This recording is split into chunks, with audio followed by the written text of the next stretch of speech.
Bonjour à toutes et à tous, bienvenue dans le podcast Bilingue Trouve ta place. Désirant montrer qu'il est possible de faire des choix impopulaires, même hors normes et être heureux, souhaitant prouver que le bonheur passe par le fait de se choisir plutôt que de céder aux pressions populaires, je reçois des gens qui ont fait le meilleur d'une situation qui les plaçait dans la case différente. Je m'appelle Stéphanie Bergaud et suis l'animatrice de ce podcast. J'œuvre comme catalyseur de potentiel depuis plus d'une dizaine d'années et ma mission est de permettre aux gens de se donner le droit d'être tout ce qu'ils sont et ainsi croire que leurs rêves sont réalisables. Bienvenue dans ces entrevues.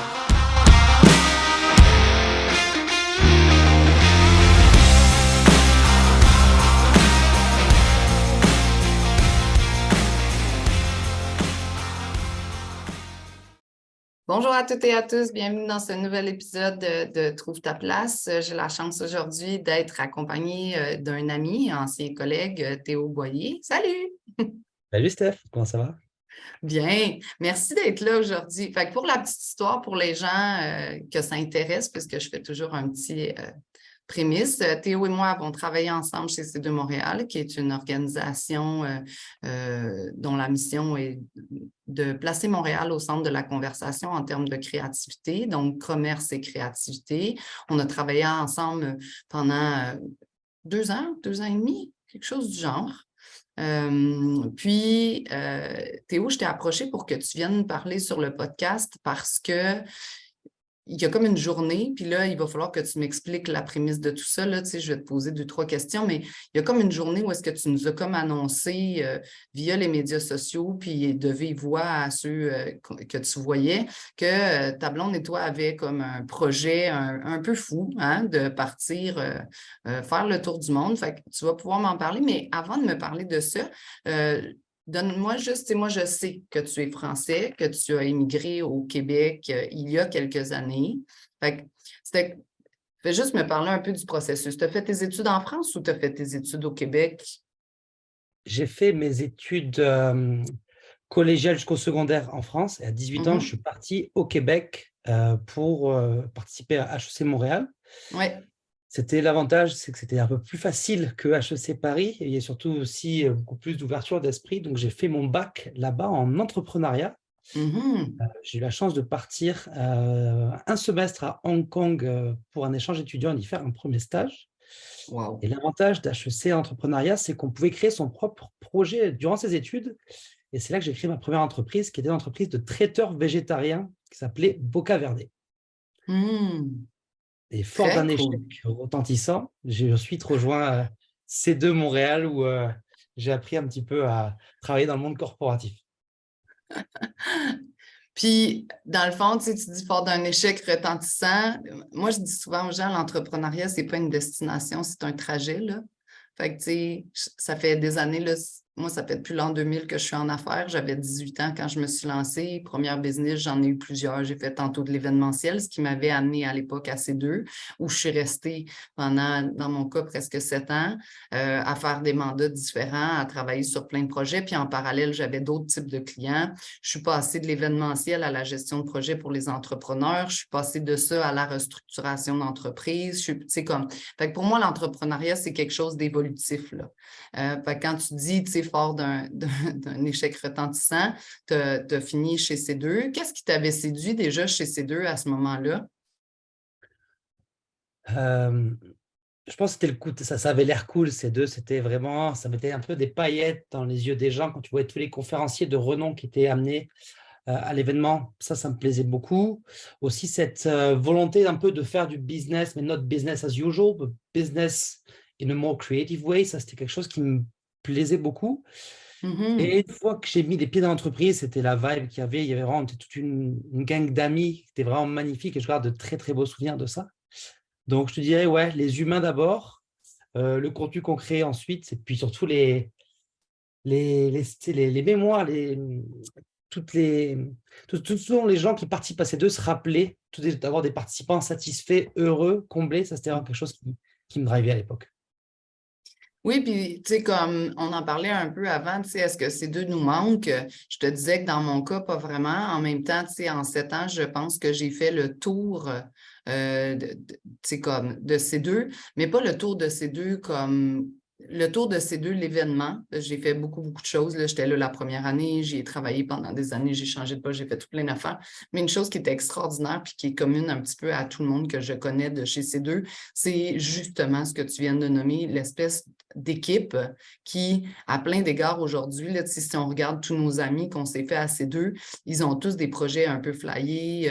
On s'est rassemblés là naturellement. Tu parles, ça avait de l'air cool, mais je pense que les humains qui le composaient le rendaient encore aussi cool, sinon encore plus que l'événement, qui est quand même un événement extraordinaire. Là, tu le disais, avec des conférenciers vraiment impressionnants et tout ça, mais tu sais, comme moi, je suis sortie de ces deux avec beaucoup d'apprentissage et avec beaucoup de Ah, OK, fait que dans le fond, parce que on dit commerce et créativité, mais il y a certaines des entreprises ou des entrepreneurs ou des conférenciers qui venaient nous parler justement d'un peu ce que moi j'aborde dans le podcast de manière un peu différente, de dire OK, bien, un jour, je me suis demandé comment je voulais que ça aille, puis qu'est-ce que je voulais que ce soit, puis comment je voulais que ce soit différent de ce que l'industrie, la situation, le momentum était. Puis ils venaient nous exposer, tu sais, à certains égards, des changements grandioses ou même des fois des petits changements qui ont fait des changements cumulés qui étaient extraordinaires. Moi, je suis sortie de ces deux en pensant, puis je le pense encore aujourd'hui, que tout est possible, que tu sais, un pas à la fois, tu peux parvenir à ce que tu veux. Dans quel état d'esprit tu étais quand tu es partie de ces deux? Dans le même état d'esprit, moi, c'était un peu différent. Pour te dire, j'étais un peu tanné à la fin parce que la Covid est arrivée, c'est un événementiel, beaucoup d'employés ont été mis à pied malheureusement. J'ai eu la chance de garder mon emploi et j'étais un peu en charge de repenser la stratégie numérique de ces deux. Donc, on a fait beaucoup de benchmarks, des choses qui n'étaient pas très fun à faire, mais qui étaient très utiles pour la compagnie. Et Ouais. après ça, on a fait un premier événement C2 en ligne. Là, je suis rentré en France pour travailler sur le projet. Et en parallèle de créer mon projet que je vais t'expliquer après, je travaillais sur l'événement qu'on faisait avec Michelin, l'événement Moving On. Et Ouais. c'était beaucoup de travail derrière l'ordinateur, derrière l'écran toute la journée. Et à la fin, je pense que j'avais eu ma dose, sachant que beaucoup de nos anciens amis, collègues étaient partis. Je pense qu'il était temps, il était temps de passer à autre chose. Ouais. Donc, je suis sorti de là soulagé, mais plein d'énergie et aussi bien motivé à passer à la marche au-dessus. Je voyais ces deux vraiment comme un tremplin où je suis arrivé du haut de mes 21, 22 ans, où je ne connaissais pas grand-chose à la vie, où j'ai vraiment été formé. Et après ça, je suis sorti une personne différente, prête à entamer une nouvelle page de sa vie. Exact. Puis, tu sais, je pense que la différence, elle est là aussi. Là. Tu sais, moi, je suis sortie de ces deux avant la pandémie. Fait que j'ai vu à distance les événements virtuels, le changement, les mises à pied et tout ça. C'est sûr que ça fait un grand changement. J'aimerais que tu me parles du projet que vous avez créé, puis de la prémisse. Moi, je me rappelle, en fait, quand tu as rencontré euh, ben, ta blonde à ce moment-là, là, on ne parlait même pas encore du projet. Fait que c'était très cute. J'aimerais que tu m'expliques comment, c'est un peu quoi le projet pour que les gens nous suivent, là, mais c'est quoi, qu'est-ce qui a germé dans ta tête, qu'est-ce qui s'est passé, puis comment ça se dépeint aujourd'hui. Là. Ouais. Alors, ça surprend beaucoup de monde, mais c'est pas ma blonde, c'est ma meilleure amie. Et c'est ça qui rend Ah encore oui, l'histoire c'est vrai. encore plus, encore plus fonctionnelle, je dirais. Oui. Mais en fait, j'avais déjà cette sensibilité au regard de l'écologie, de se dire, OK, le monde dans lequel on vit, il ne tourne pas rond. Tous les scientifiques sont unanimes. Si on ne change pas nos modes de production, de consommation et nos modes de vie, dans 20, 30 ans, les conditions de vie sur Terre seront vraiment pas idéales. Et, donc, j'étais conscient de ça. J'étais aussi conscient qu'avec les études que j'avais faites, faire du commerce, la plupart des jobs que j'avais trouvés dans l'industrie allaient indirectement m'impliquer à continuer ce phénomène de dégradation des écosystèmes, de pollution, etc. Et c'est d'ailleurs mon meilleur ami Diane, avec qui j'ai été coloc pendant 2 ans. C'est vraiment là une très belle histoire d'amitié, qui elle m'a mis un peu le pied à l'étrier en me parlant d'un livre qui s'appelle L'économie bleue. Donc en fait, c'est de l'économie circulaire, mais qui est régénérative. Donc en fait, c'est des business qui vont créer de la valeur, mais en régénérant les écosystèmes. Là, je me suis dit, waouh, c'est incroyable tout le potentiel qu'il y a.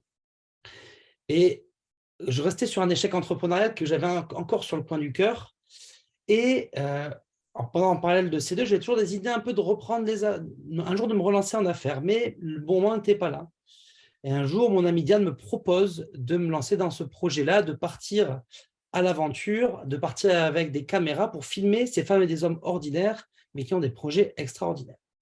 Elle propose une fois, j'avais la demande de résidence permanente qui était en cours, j'avais encore mon emprunt étudiant, je dis, c'est pas le bon moment. Elle me propose 2 mois après, non, toujours pas. Et c'était un soir de janvier 2020. Je rentrais de voyage du soleil et là, je suis à Montréal, il fait -20, je suis dans mon lit en train de travailler et j'ouvre ma boîte courriel d'HEC que j'ouvrais jamais. Et là, je vois un message de mon amie Diane avec une pièce jointe. Elle m'avait écrit en fait, une lettre manuscrite pour me proposer de me joindre au projet. Vraiment, c'est une vraie offre d'emploi en me disant, voici le contexte actuel, voici les opportunités qu'il y a, voici tout le plaisir qu'on va prendre. Et à la fin, il y avait une quote qui était « Are you fucking ready to change the world? Yes or no ?» J'ai lu la lettre 4 fois. Le lendemain matin, je suis arrivé au bureau, je l'ai imprimé, je l'ai scanné, je lui ai renvoyé. Voilà. Donc ça, c'était Très le tout cool. Une début. chance qu'elle est tenace. Exactement. En fait, elle se disait, si là, il dit non à ça, j'aurais tout donné, tant pis, je trouverai quelqu'un d'autre. Puis elle savait qu'elle voulait le faire avec toi pour plein de bonnes raisons, j'en suis persuadée. Exact. En fait, c'est un projet assez particulier parce que c'est quand même une sacrée aventure. Je vais te t'en expliquer plus tard, mais il faut censer quelqu'un de confiance, avec qui tu t'entends bien, quelqu'un qui n'est Oui. pas aussi, qui n'a pas trop peur du risque, qui est prêt à partir à l'aventure. Et au début, elle s'était mis en tête de partir avec quelqu'un qui aurait de l'expérience en photographie ou en vidéo, ce que je n'ai pas du tout. Elle n'a pas trouvé cette personne-là et finalement elle m'a proposé, j'ai dit oui. Et c'est elle qui s'est formée à la captation vidéo, à la prise de son, etc. Et moi, mon mandat était de financer le projet. Voilà. OK. Donc, C'est un beau j'ai dit oui. mandat. C'est un beau mandat, c'est ça. Fait que là, janvier 2020, donc quelques mois avant la pandémie sur Montréal, parce qu'on sait que ça a déferlé comme une vague, tu acceptes cette proposition-là. Et quoi? Là, à ce moment-là, tu es encore chez C2, tu travailles. Qu'est-ce qui se passe là? Comment tu penses que tu vas financer ça? C'est quoi les prochaines étapes? Dis-moi. La première chose que j'ai faite, donc j'étais super excité. Je suis allé voir mon ancien directeur, Amine. Je lui ai dit, ouais, j'ai ce projet-là. Il me dit, ouais, super, parfait, c'est un beau projet, mais il ne me croyait pas trop. Il me dit, on en reparlera dans quelques temps. Et on se décide à lancer le projet. 2 semaines après, le Covid qui pop. Et là, on se dit, waouh. Donc, moi, je n'avais pas beaucoup de job à faire avec mon emploi classique, ce qui m'a laissé plein de temps pour développer mon projet perso. Et on a commencé par poser un sondage sur LinkedIn qui a été répondu par plus de 600 personnes. Et on s'est dit, OK, il y a vraiment quelque chose d'intéressant Puis c'était à quoi le creuser. sondage par curiosité? Qu'est-ce que C'était vous un vouliez sondage sonder? pour… on voulait comprendre un petit peu les perceptions des gens vis-à-vis de la crise écologique. Et on voulait savoir aussi un petit peu à quel point est-ce qu'ils étaient au courant des solutions et comment est-ce qu'ils avaient l'habitude de découvrir ces solutions. Donc, c'est toujours dans cette idée un petit peu de créer un média qui communiquerait sur les solutions d'avenir. Donc, ce sondage valide un petit peu nos hypothèses. Et on commence, Diane me dit, OK, moi, je vais faire ma formation. On commence à développer un petit peu le concept. Qu'est-ce qu'on veut faire? On veut faire du contenu vidéo inspirant.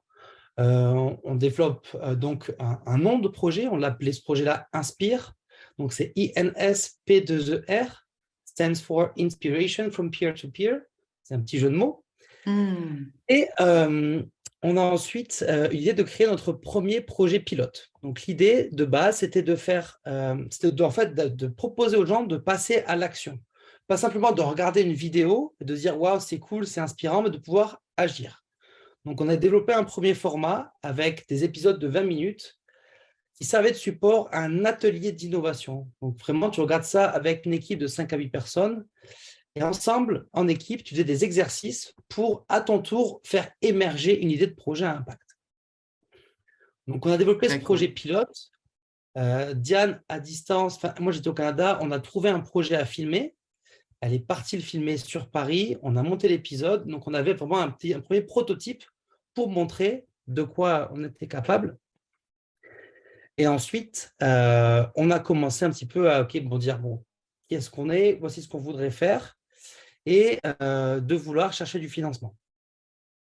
Donc ça a été une partie assez compliquée parce qu'au début, quand personne ne te connaît, on avait de base l'ambition de créer ce contenu-là qui soit gratuitement accessible à tout le monde. Parce qu'on disait, l'écologie ne doit pas être accessible à une poignée de personnes, elle doit être accessible à tout le monde.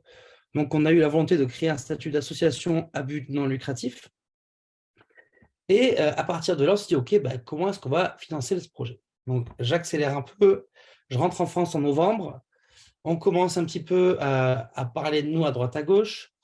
On a surtout pris le temps, c'était un super conseil que nous a donné, de faire la règle des 50 cafés. Donc, vu qu'il c'était le Covid, les gens avaient plein de temps. Et on a questionné environ une cinquantaine de personnes qui avaient de l'expertise là où nous, on n'en avait pas. Donc, des explorateurs, des journalistes, des personnes qui travaillent en entreprise, un peu tout un panel de personnes qui étaient intéressantes pour notre projet pour recevoir leur feedback, surtout recevoir des conseils. Et ces personnes nous ont beaucoup aidés parce qu'ils nous ont mis en relation avec d'autres personnes qui nous ont expliqué toutes les erreurs qu'elles avaient faites. Ça nous a permis de gagner beaucoup de temps. C'est clair, c'est très précieux. Puis c'est très Voilà. ambitieux. Puis c'est très humble aussi, hein? La majorité des gens n'ont pas tendance à... Je pense que des fois, on est trop gêné de demander aux autres de nous partager. Moi, c'est une méthode que j'adore pour apprendre, tu sais, à tout point de vue. Fait que je trouve ça vraiment intéressant. Fait que là, vous faites vos 50 cafés. Toi, tu es rentré en France. Diane vit en France aussi. Exactement. Elle vit à côté de chez moi. Elle habite à Toulouse, donc j'habite à Montauban, une petite ville à côté de Toulouse. Donc, on est un petit Oui. peu incubé chez nos parents. Donc, c'est parfait. On ne paye pas de loyer, on ne paye pas la nourriture. Très bien. Et on a commencé à créer une première vidéo pour parler de notre projet. Et on a ensuite commencé activement notre recherche de financement. Donc là, on s'est dit, on est une association à but non lucratif. Comment est-ce qu'on va aller chercher de l'argent? Donc moi, je sortais de C2 où je travaillais dans le département de croissance et partenariat. Mon but, Oui. c'était de financer des événements. Donc tout ce savoir que j'avais Récupérer. emmagasiné, voilà, je l'ai pris et je l'ai transformé pour le mettre à profit de mon association. Je dis, j'ai réussi à signer des chèques pour le compte d'un événement. Je vais bien réussir à faire de même pour le compte de mon association. Donc, on a commencé à trouver des petits partenaires. Et le premier partenaire que j'ai eu, l'anecdote est assez drôle, c'était le bar de la petite ville où j'habite, où on allait faire des soirées quand j'étais plus jeune, qui me dit « Oh, t'as pas un projet? Ah, super, j'adore, vu que tu es une asso, je peux te faire un chèque, je peux déduire ça de mes impôts. » Donc, on a commencé à signer des petits partenaires, comme ça, à la suite des autres, avant d'en approcher de nouveau. Et c'était un processus qui a été assez long parce que les Français, c'est toujours tabou de parler argent. Ça l'est beaucoup moins au Québec ou en Amérique du Nord où, OK, on se parle, tu t'intéresses pas à mon projet, oui, non, tu me dis quelque chose. En France, c'était un peu plus long. Mais de fil en aiguille, on a réussi à signer, je te dirais, peut-être une 10, voire une quinzaine de partenaires. Et on a également fait une campagne de crowdfunding qui a très bien marché.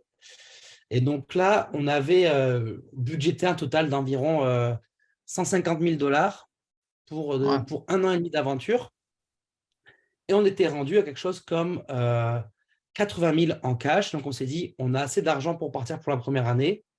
On se prépare et on part. Tant pis, on trouvera le reste des financements plus tard.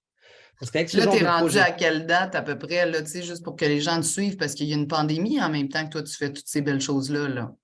ouais, on a commencé le premier chèque, on l'a eu, je te dirais, au mois de février 2021. Mhm. On a commencé à signer des partenaires, d'autres partenaires à partir de mars-avril. La campagne de crowdfunding s'est réalisée en mai.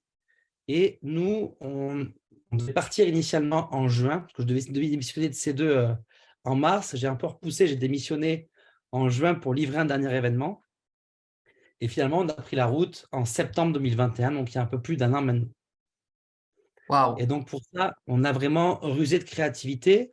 Parce qu'au début, tes personnes, les gens ils disent « Ok, ton projet, il a l'air cool, mais il y en a plein des projets comme toi. Les marques se font beaucoup solliciter. » Donc, le Mhm. fait d'avoir travaillé sur le concept, sur le projet pendant un an auparavant, on savait bien expliquer, on l'avait bien présenté avec du matériel, un petit peu des présentations PowerPoint, mais assez bien faites.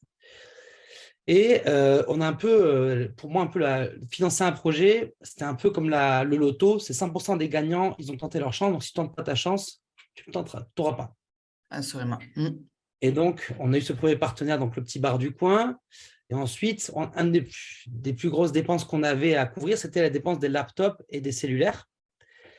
Et là, en fait, on a contacté une jeune entreprise, une start-up qui fournit aux entreprises du matériel reconditionné. Ils ont dit, on adore votre projet.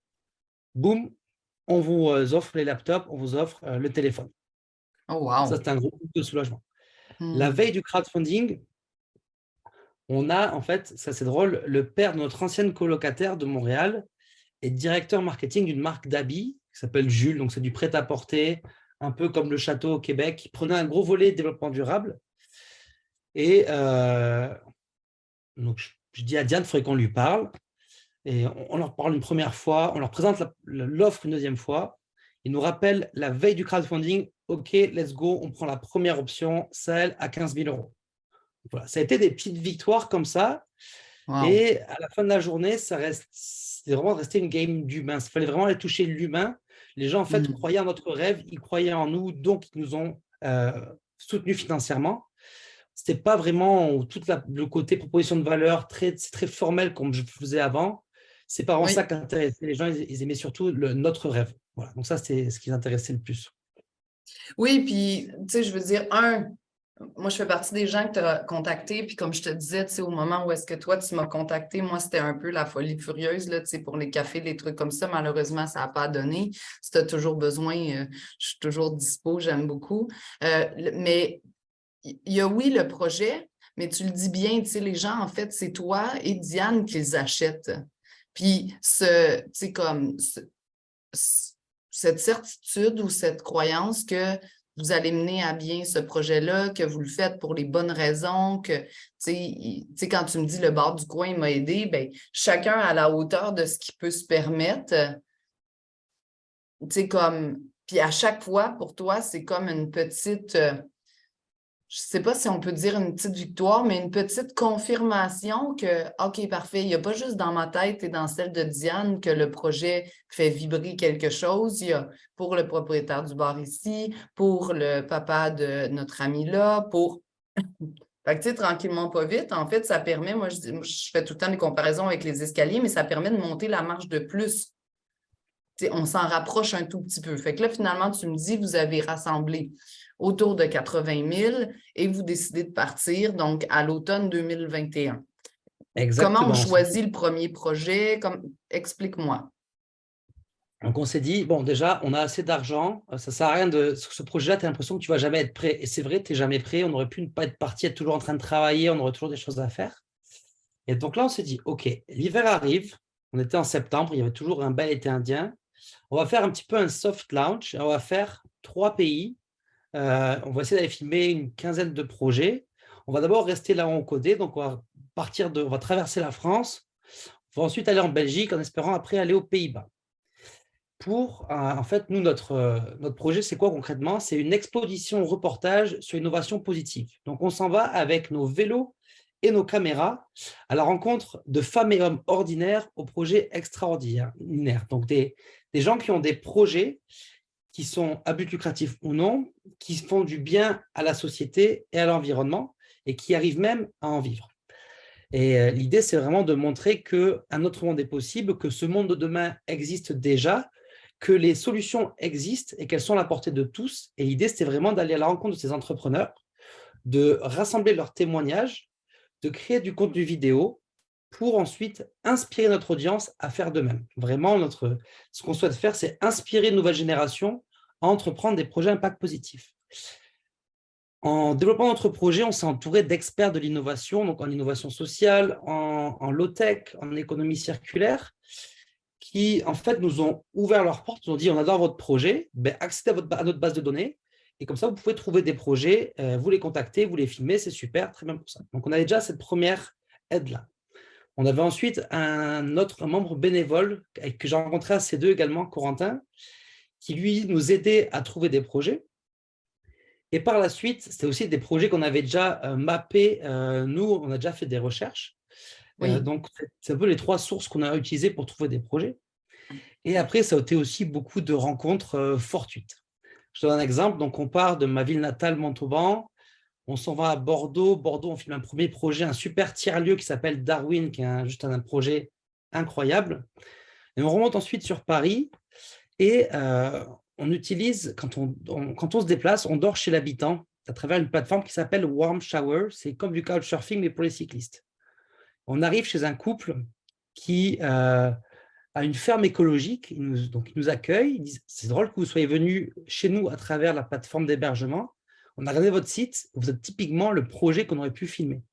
Il s'est avéré que Sophie et Pedro, lui est ingénieur agronome reconverti, elle, ancienne vétérinaire, avait créé un élevage de vaches écologique où en fait, ils élèvent des vaches de race anglaise sur une vaste surface, ce qui leur permet de jamais mettre les vaches dans un hangar. Elles restent toujours dehors, elles mangent que de l'herbe, chacune a un prénom, elles reçoivent beaucoup d'amour. Malheureusement, il les tue au bout de 4 ans au lieu de 1 an et demi dans l'industrie normale. Mais chacune a un prénom, reçoit beaucoup d'amour et elles vivent dans des conditions parfaites. Donc, ça a été un des projets qu'on est allé filmer, sur lequel on est tombé, mais vraiment par hasard. Par hasard. Et donc, Là, je veux juste comme réitérer là, pour les gens qui ne l'ont peut-être pas saisi, vous faites tout ça à vélo. Parce que là, tu parles de warm shower, tu l'as comme dit, là, mais vous avez chacun votre vélo, vos sacs et vous vous promenez à travers tous ces pays. Fait que là, tu nous as dit, parfait. Fait que là, on revient à la ferme que tu as trouvée par hasard grâce à Warm Shower. Donc, tu ne cherchais pas à ce moment-là un projet, tu cherchais un lieu pour dormir. Fait que tu atterris là. Parfait. Qu'est-ce qui se passe ensuite? Et après, donc, ensuite, on est monté sur Paris. On est ensuite allé filmer à Lille, filmer un autre projet sur lequel on a fait le premier épisode de notre web-série. C'est un projet qui s'appelle La vie est belle. Donc, c'est un garçon qui est un peu plus âgé que moi qui, en fait, lui, s'est rendu compte qu'il y avait un déchet qui sont les pneus de vélo. On en jette des tonnes tous les ans en France, on les brûle, ils sont pas recyclés. Et il s'est dit, en fait, pourquoi est-ce que je ne pourrais pas les transformer en ceinture? Donc, il a développé un prototype et il transforme des pneus de vélo usagés en ceintures, qui sont quand même relativement très belles, et qui sont confectionnés par des personnes en situation de handicap. Donc, le gars, il mélange économie circulaire et innovation sociale. Ouais, donc, vraiment, projet super inspirant. Très cool. On passe 4 jours là-bas à filmer ce projet-là. Ensuite, on s'en va en Belgique. On devait aller filmer des projets aux Pays-Bas, mais là, il y a eu un confinement aux Pays-Bas. Donc, on s'est dit, OK, ben, on s'en va en Angleterre. Donc, on a fini les premiers 4 mois en Angleterre, où on a filmé plein de projets très, très sympas.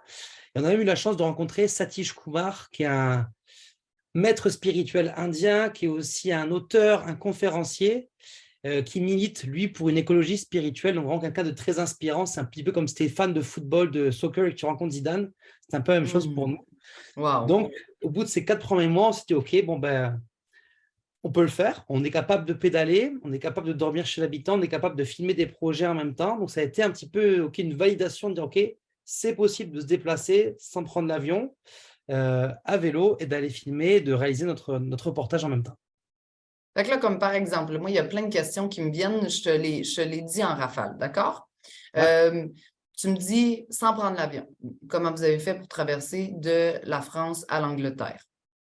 Bon, sans prendre l'avion, c'était un peu en lien avec on avait envie d'avoir un projet cohérent, donc c'est avec un partenaire engagé, une association but non lucratif qui offre des contenus gratuits, une banque verte, du matériel reconditionné, etc. Et prendre l'avion, c'était un peu une aberration, parce qu'on voit beaucoup de reportages sur l'écologie, toutes ces personnes qui prennent l'avion à tout va, on trouvait ça un petit peu dommage. Donc, on s'est dit, on ne prendra pas l'avion, c'est un peu le défi. Donc, c'est beaucoup de vélo, des fois du train, et pour aller en Angleterre, on a pris un ferry. Voilà. OK, très cool. Parfait. Puis là, tu me dis, des fois, je suis 2 jours chez les gens, des fois, je suis 4 jours chez les gens. Là, on filme. Qu'est-ce qu'on filme? Qu'est-ce que vous filmez? Ça ressemble à quoi, mettons, une journée type? Tu arrives avec ton vélo, tu rencontres les gens. Comment ça se passe? Parle-moi. Alors, on fait 2 types de contenus vidéo. On fait des petites vidéos qu'on appelle des doses d'inspiration. Donc, c'est des vidéos courtes et engageantes de 3 à 5 minutes où on va à la rencontre d'un entrepreneur. Il explique qui il est, quel est le problème auquel il répond, comment fonctionne sa solution et quels sont les bénéfices pour la société et pour l'environnement. Donc, c'est vraiment un petit format court, format réseaux sociaux, pour que les gens puissent découvrir des innovations. Et le deuxième format qu'on fait, c'est une web série. Donc là, c'est des épisodes d'une vingtaine de minutes où là, on va s'immiscer dans la vie d'un entrepreneur pendant environ 4 à 5 jours. On va comprendre vraiment qui il est, d'où il vient, d'où est née l'idée, décrire le problème auquel il répond. On va faire un deep dive un peu dans sa solution, quel est le business model, comment ça fonctionne, quels sont les impacts positifs pour la société et pour l'environnement, et pour finir, quel est le message d'inspiration qu'il voudrait donner à quelqu'un qui veut se lancer. Donc, nous, comment est-ce qu'on fait? C'est qu'avant d'arriver dans un pays, on fait nos recherches, on regarde les projets qui nous frappent le plus, ceux qu'on se dise, waouh, ça, faut vraiment aller le filmer. On les contacte et ensuite, on essaie de trouver un créneau. Donc, pour les doses d'inspiration, les vidéos court format, c'est assez simple. On va dans le bureau d'entrepreneur.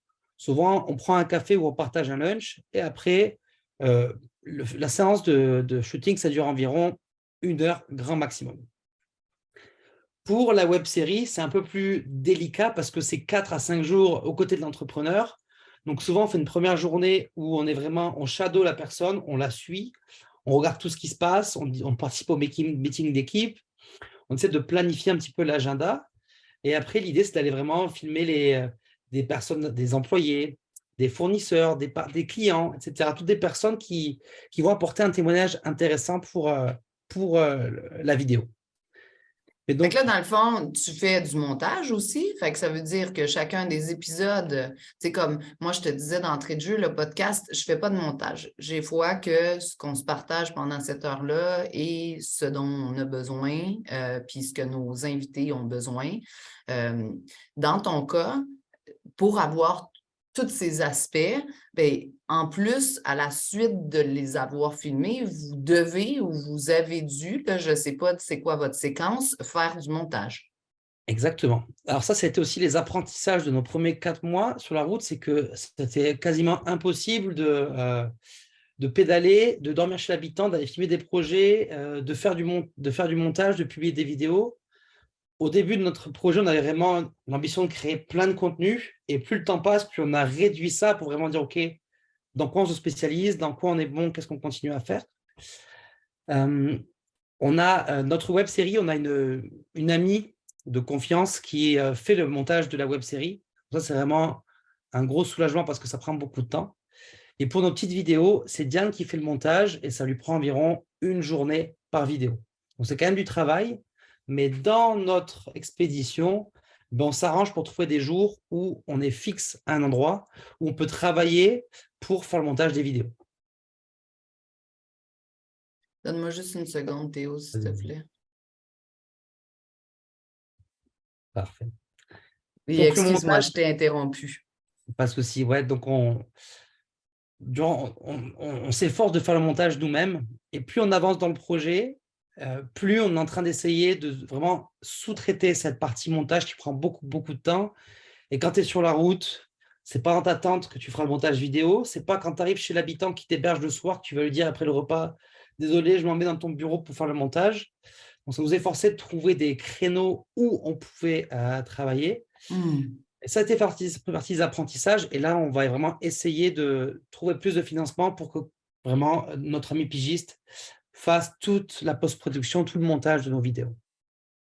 Puis moi, en tout cas, ce que j'ai expérimenté, là, que ce soit en vidéo ou même en podcast, là, ce que j'ai expérimenté aussi, c'est que tu es fort de ce que tu as vécu dans la journée d'aujourd'hui. Fait que si, par exemple, OK, à la vitesse à laquelle vous voyagez, vous pédalez, vous rencontrez, c'est bien des fois d'avoir un œil extérieur qui s'assure en fait, sans dire d'un certain fil rouge, mais s'assure qu'on mette en lumière adéquatement tout ce que vous avez soulevé qui est intéressant.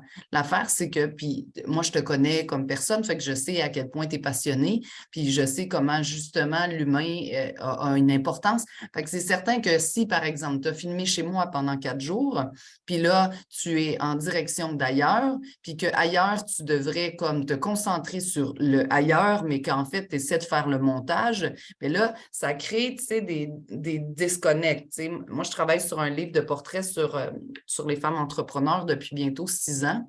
Puis, les premières années, ce que je faisais, c'est que je rencontrais en rafale les entrepreneurs. Puis après, je faisais l'écriture. Puis je me suis rendu compte que c'était beaucoup plus difficile parce qu'à chaque fois, je dois me remettre dans l'énergie, l'impression, le ressenti que j'avais lors de cette entrevue-là parce que ce que je veux, c'est transmettre au lecteur la magie que ces personnes-là me font vivre quand moi, je les côtoie. Fait que quand tu essaies d'en faire 3, 4 d'affilée, fait que maintenant, moi aussi, là, c'est un projet qui est en croissance, on va dire, puis qui prend beaucoup plus de temps que ce que je pensais au début, mais finalement, c'est très bénéfique parce que ça m'a permis de revoir l'angle. Au début, je le faisais très cartésien, tu sais, donc Théo, son nom, qu'est-ce qu'il fait dans la vie, est-ce que ses parents étaient entrepreneurs, puis là, je faisais le portrait, puis quand je les relisais, je trouvais qu'il manquait la magie que j'avais vécue, fait que je les ai refaits en entier, tous les nouveaux, puis maintenant, je fais l'entrevue, le portrait, puis après, c'est plutôt que de corder les entrevues, ben comme je l'ai fait sur un beaucoup plus longtemps. Fait que ce que j'entends dans ce que tu me dis, c'est ça, on a été ambitieux, puis moi, je fais un parallèle intéressant avec l'entrepreneuriat, c'est un projet d'entreprise que vous avez naturellement, mais le processus est le même. Vous êtes parti avec une idée, vous l'avez testé sur le marché, vous avez réalisé qu'il y avait des trucs forts et des trucs plus complexes, vous êtes allé chercher de l'aide sur les choses dont vous aviez besoin d'aide, puis vous faites évoluer le projet au fur et à mesure. Fait que là, tu me disais, bon, vous êtes allé en Angleterre, à partir de là, est-ce que, parce que là, je sais que tu es chez tes parents, donc, est-ce que vous continuez? Est-ce que vous revenez? Dis-moi, comment ça se passe après? C'est ça. Ben, après ces 4 premiers mois, quand notre cours d'Angleterre, on était vraiment émerveillés par la beauté de ce projet, par la gentillesse, par toute la générosité qu'on reçoit des gens qui nous hébergent, la beauté des projets qu'on va filmer. Donc, on est revenu passer un peu de temps en famille avec nos parents respectifs.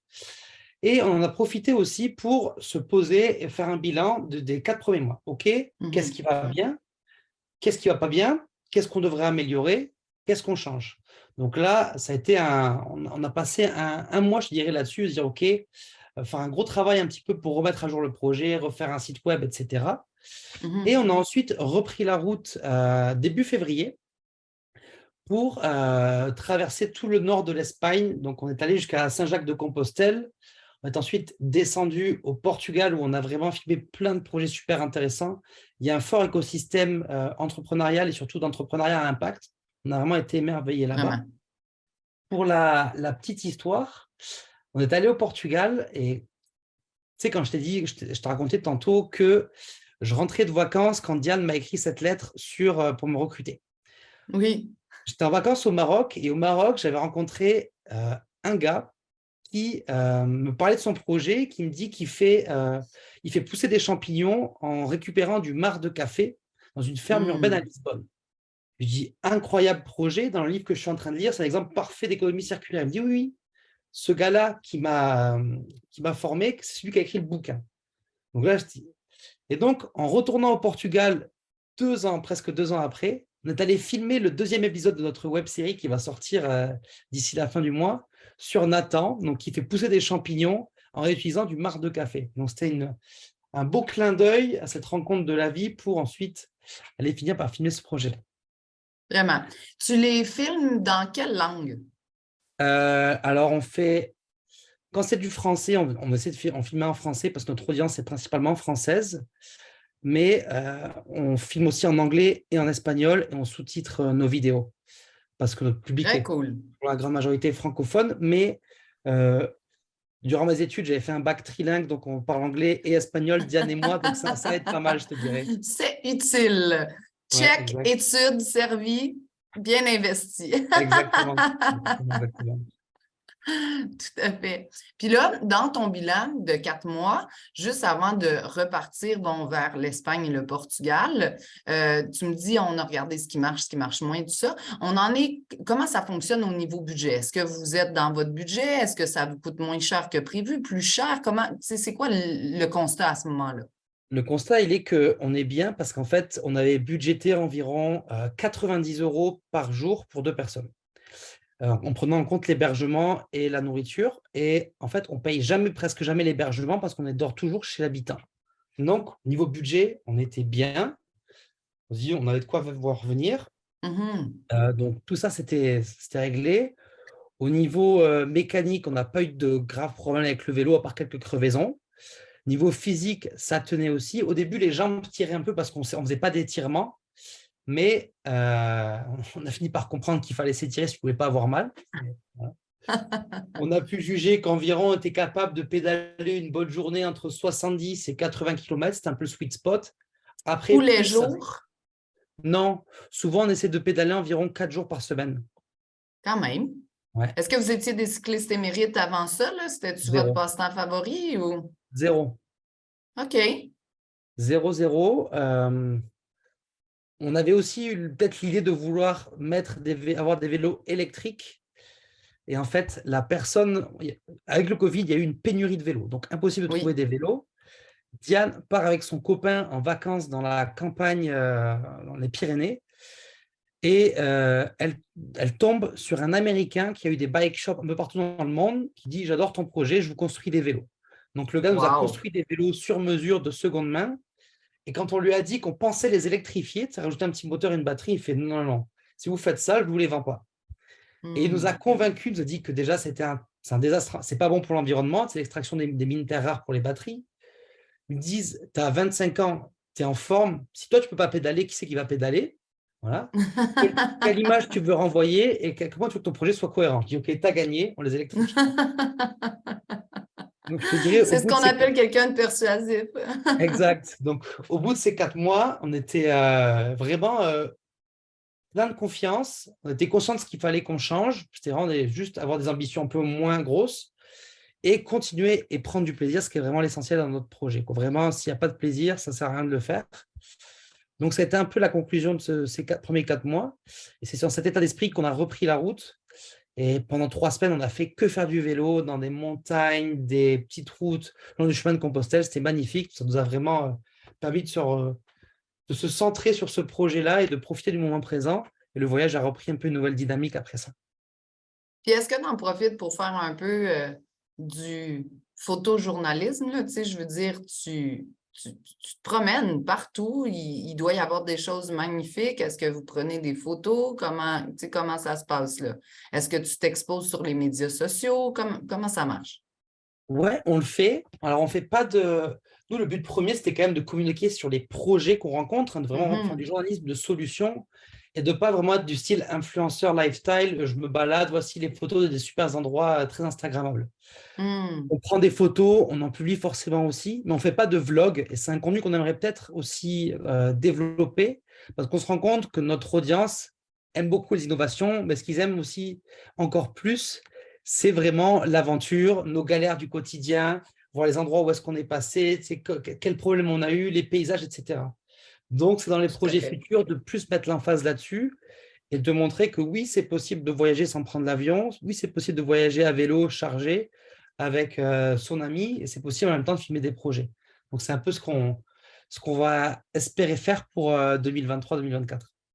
Parfait. Puis là, le projet, là, vous avez fait l'Espagne, le Portugal, vous êtes rentré en France puisque tu y es. Est-ce que tu continues à faire des rentes de financement? Est-ce que vous avez une prochaine destination? Est-ce que, tu sais, parce qu'au début, tu parlais d'un projet de 18 mois, là, clairement, on Ouais. est déjà à presque 18 mois.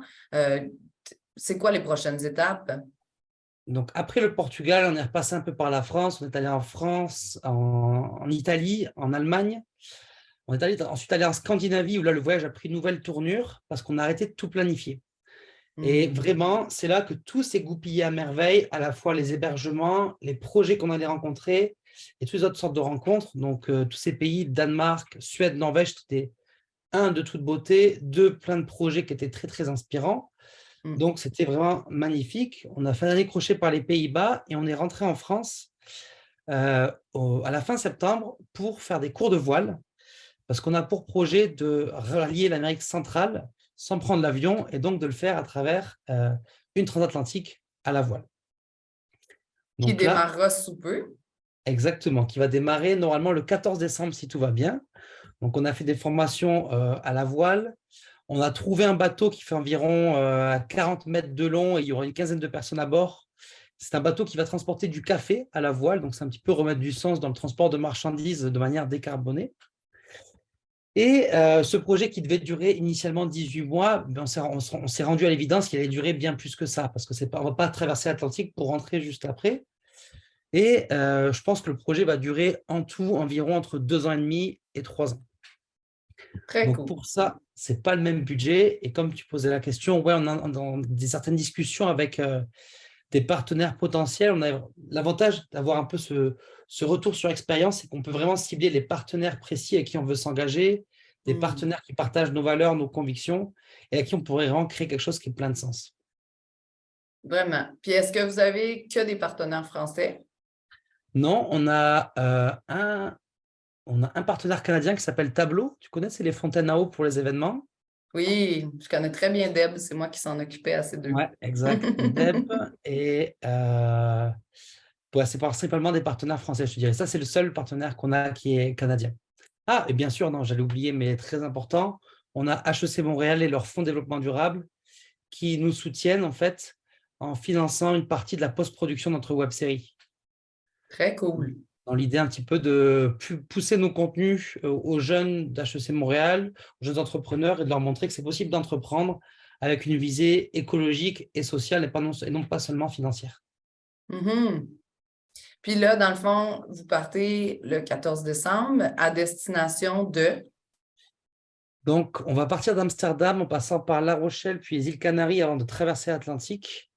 Et normalement, on devrait atterrir en Colombie, où là, le Wow! bateau s'en va récupérer une cargaison de café.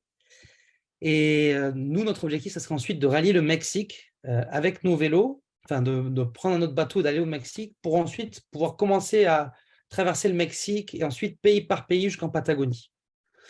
Très Donc, cool. Si je on- peux t'aider pour la Colombie, on a un campus en Colombie, l'École des entrepreneurs. Puis on a des projets à impact sur euh, euh, ça s'appelle Cundinamarca. C'est un projet qui supporte en fait le développement des compétences entrepreneuriales, principalement des femmes, par des leaders d'impact dans chacune des communautés qui ont été touchées par la guerre Mhm. et dans lesquelles les hommes ont quitté en masse ou sont malheureusement décédés. Fait qu'on a plein de beaux projets. Si tu veux, je lance un appel dans mon équipe internationale pour qu'ils m'en proposent quelques-uns. Ah ben, dès qu'on y est, et avec grand plaisir, parce qu'en fait, c'est comme ça souvent qu'on trouve des projets. C'est sûr, oui, en faisant nos recherches, mais c'est beaucoup aussi de bouche à oreille, où en arrivant, quelqu'un qui nous recommande un projet, on arrive, ça match avec l'entrepreneur qu'on va filmer, ils me disent, ouais, votre projet, j'adore. Il faut absolument que vous rencontriez mon ami qui fait ci, qui fait ça. Et c'est comme ça vraiment qu'on rencontre les meilleurs projets qu'on va filmer. Très cool. Fait que pendant que toi, tu vas traverser, ben moi, je vais chercher pour toi des projets cool dans ce coin-là. Là. Eh ben, avec grand plaisir. Ouais, ouais. On est toujours à la recherche comme ça, de projets parce que ce projet-là, c'est pas juste Diane et Théo, c'est toutes les personnes qu'on va filmer, qui nous hébergent, qui nous aident, toute la communauté qui nous soutient, qui nous envoie des messages pour dire bravo, c'est génial ce que vous faites. Et aussi toutes ces personnes qui nous aident à trouver des projets. Donc, c'est pas juste nous deux, c'est vraiment l'ambition que ce projet il soit plus grand que nous deux. Mhm. Puis, si jamais les gens veulent vous suivre, vous contacter, vous supporter financièrement ou moralement, où est-ce qu'ils peuvent le faire? Alors, on a un site internet, insp2er.org. Ou Oui, sinon, sur les réseaux sociaux, sur Instagram, c'est tout en bas, org, inspire.org sur Facebook. Donc, on répond tout le temps sur les plateformes de réseaux sociaux ou par mail. Sur le site internet, tout est indiqué. parfait. De toute façon, moi, je vais le mettre sous la vidéo YouTube et dans les différentes plateformes de podcast. Là, Ouais. je vais pouvoir les mettre si les gens les cherchent. Si vous avez des questions ou quoi que ce soit, n'hésitez pas, mettez-le sous la vidéo. Comme ça, au mieux, je pourrais vous répondre. Sinon, je contacte Théo, tout ça. Rappelons-nous qu'il est partiellement sur un voilier, fait que je ne suis pas certaine que tu auras de l'accès partout, tout le temps, en permanence. Des fois, ça se pourrait que ce ne soit pas le cas. Normalement, jusqu'à début janvier, ça devrait être OK. Après ça, pendant un mois, il risque d'avoir petite période sans réseau. Ouais. Mais je répondrai à tout le monde dès que j'en aurai l'occasion.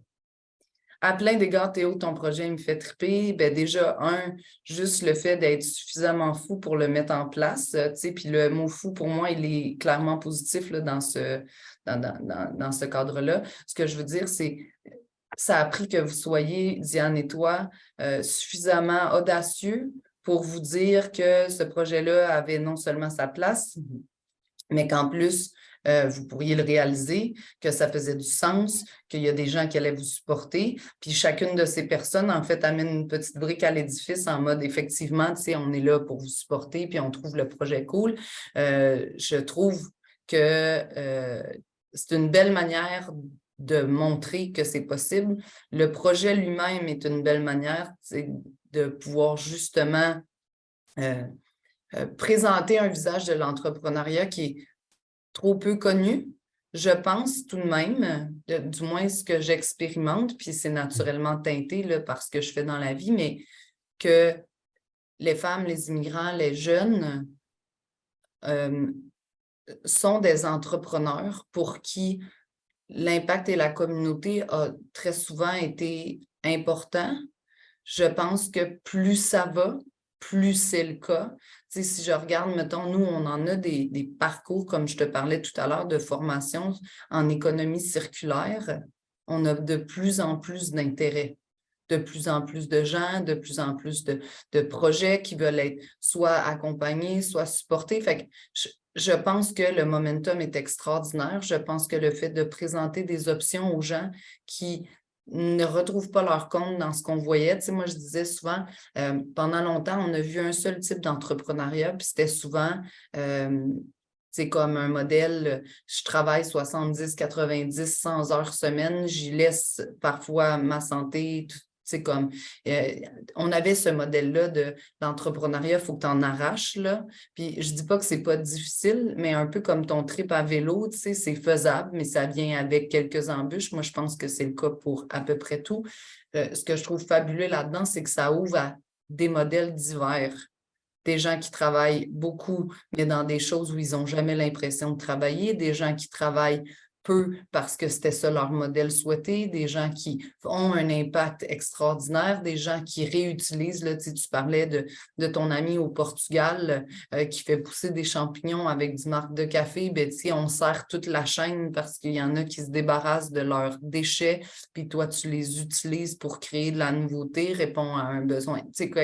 Pour moi, je trouve ça extraordinaire. Ce projet-là, il a toute sa place. Je vous félicite d'avoir osé le mettre sur pied parce que tu le disais tout à l'heure, là, vous auriez pu continuer à le réfléchir puis à le travailler pendant encore des mois. Puis je pense que même après ces quelques mois de constat, vous pourriez encore être à la table à dessin en disant c'était pas parfait. Fait que l'action plutôt que la perfection, je trouve ça vraiment, je suis très inspirée par ce que Diane et toi faites. Merci, Steph. Mais c'était, en fait, comme je dis, plutôt que de prendre un risque, on a plutôt pris la chance de faire ce projet-là. Et en fait, on s'est rendu compte qu'il y avait vraiment un besoin. Les jeunes ont envie d'entreprendre, ils ont envie d'entreprendre, de résoudre les problématiques sociales et environnementales auxquelles on fait face. Mais souvent, ils se demandent quoi faire, comment faire, avec qui le faire. Qu'on s'est dit, il y a vraiment un besoin, il y a vraiment plein de solutions qui existent. Maintenant, on s'est dit, OK, on va juste être entre deux pour aller à la rencontre de ces solutions.